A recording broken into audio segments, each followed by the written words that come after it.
Okay, well, I decided since the last thing I did was the G-Pod, I thought I'd do its Soviet counter, which would be the Shilka.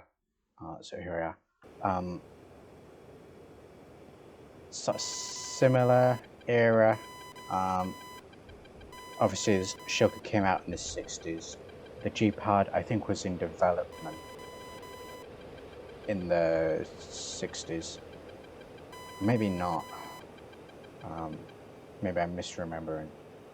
I mean, it's certainly not from the 60s, the G-Pod, but I think it was just in development since then. Or at least a program was around.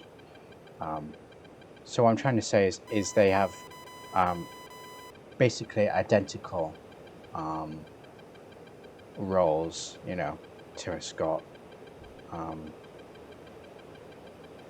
armored units as anti-aircraft guns. And of course, every anti-aircraft gun has always doubled as a surface-to-surface gun as well. I mean, when someone points out that, oh yeah, in Afghanistan, the Shilka was used to attack Taliban, reinforced Taliban cave systems and bunkers. Well, that comes as no surprise, because every anti-aircraft gun, since there were anti-aircraft guns, I mean literally World War One here, they've always had the secondary role as a surface-to-surface gun as well. So it's not like some kind of unique, interesting quirk of a particular system. That's what they're all made for. It's part and parcel. There you go, kind of close-ish, 5,000 foot with the G-Pod. I don't know if you saw that video, but it was touching me, and I don't mean it was touching out at me. It was actually hitting me at 10,000 foot when I was doing maybe about 400 knots on the clock. So yeah, however, this is definitely intimidating. But is it as bad as a G-Pod? No. I mean, definitely if the G-Pod, I'm talking about the G-Pod all the time while I'm playing with the Shilka, because like I say, it's a sort of almost one-for-one comparison, and two, it's sort of for me, it's the gold standard almost in terms of anti-aircraft guns in the game. Maybe the what's it called? T-19, is that right? Tunguska it could be as good, but it's impossible to really tell because of course the Tunguska has however you say its name has 8 surface-to-air missiles, and it usually prefers to use those first. But when I've played with it and I've got it to fire its guns, it was quite impressive, but still not as good as a G-Pod, from my memory at least.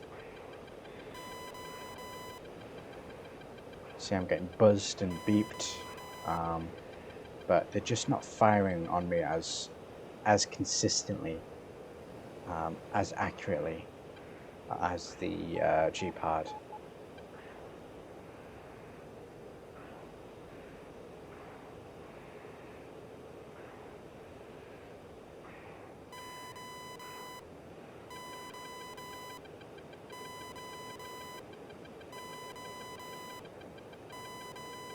Of course, the Shilka standard production, unmodified,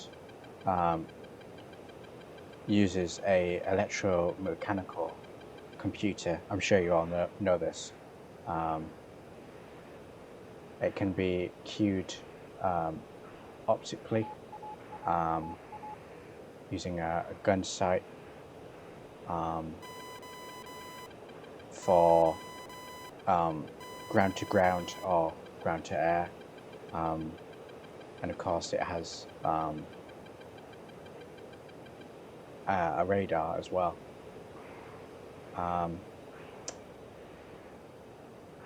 But because I suppose, I mean, I'm not hating on electromechanical computers, okay?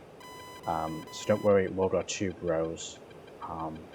I respect old-timey computers, but there's a definite advantage the G-Pad has over the Shilka, and I think it's just having a more sophisticated computer system.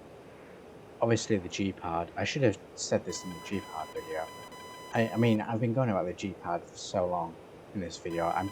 This is basically another G-Pad video without the G-Pad. But basically, with the G-Pad, it's got its own search radar. You know, it's optional to use that, of course. It's got fire control radar, and again, its own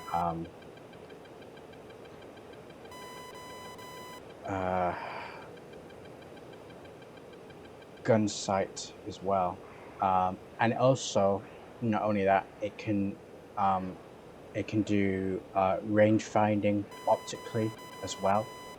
I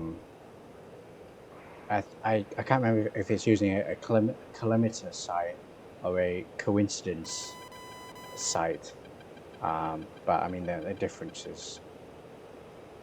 is irrelevant. And also, the commander can actually physically step out of the vehicle and aim it using like a little pistol type device, very much like the rapier, the tracked rapier at least. Yeah, sorry, this really is another G-Pad video. Maybe I shouldn't apologize. Maybe the G-Pad is still more exciting than the Shilka. Although, I mean, okay, it sounds like I'm hating the Shilka a lot. I do like it. It's a cool system. But obviously I'm not getting shot down. I haven't been hit once. See? Did you see that? Three of them were shooting at me just then. I didn't get hit. I got hit as I was flying over that one, going quite low, maybe 350 knots. See? Alright, maybe that was just pure luck that I didn't get hit. But yeah, okay. Well, I got hit then, okay. Right engine doing 300 knots though. Right engine at 4,000, 5,000 feet. Hydraulics failure. Maybe it's not so bad. Right engine fire. But it's not great when there's, you know, I'm getting fired by there's literally 4 of them. And I thought I'd put this one in put some snow on it just to be funny.